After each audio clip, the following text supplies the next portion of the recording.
આયુષીને ન્યાય અપાવો, ન્યાય અપાવો, ન્યાય અપાવો. મહુવા તાલુકાના મોટા દાદરાના રમેશભાઈ બલદાણીયાની દીકરી ફૂલ જેવી 9 વર્ષની એને સંસ્થામાં એનું લાઈફ બનાવવા માટે મોકલી હતી. અને સંસ્થા આલ્ફા ઇન્ટરનેશનલ સ્કૂલ પેલું જસદણ એ લોકોની બેદરકારીને હિસાબે અમારી પાસે ધોમ ફી લે છે.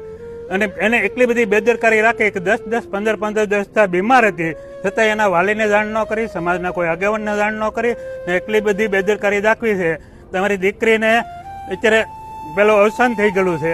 તો એમના ન્યાય માટે અમારી માતૃ સંસ્થા મહુવા કે સમગ્ર અમારા 115 ગામ અને સાથે અમારા ટોટલ ગુજરાતના અને સૌરાષ્ટ્રના બધા ગામડાના આહિર સમાજના અગ્રણીઓ માતૃ સંસ્થામાં ભેગા થયેલા, સાથે અન્ય સમાજના પણ આગેવાનો સરપંચો પણ ભેગા થયેલા.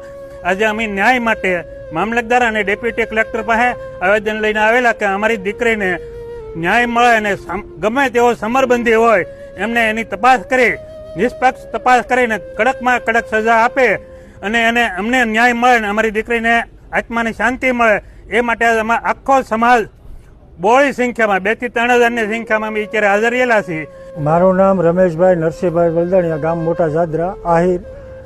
મને મારા સમાજે મને ખૂબ સહાય અને સહારો આપ્યો છે અને મારી દીકરીના ન્યાય માટે મારો સમાજ મારી સાથે ઊભો છે. અને હું ભવિષ્યમાં મારી દીકરીનો ન્યાય નહીં મળે ત્યાં સુધી હું અડીખમ ઊભો રહીશ. મારા સમાજે મારી સાથે છે એટલે ન્યાય મેળવવા માટે હું જે કરવું પડે તે કરીશ.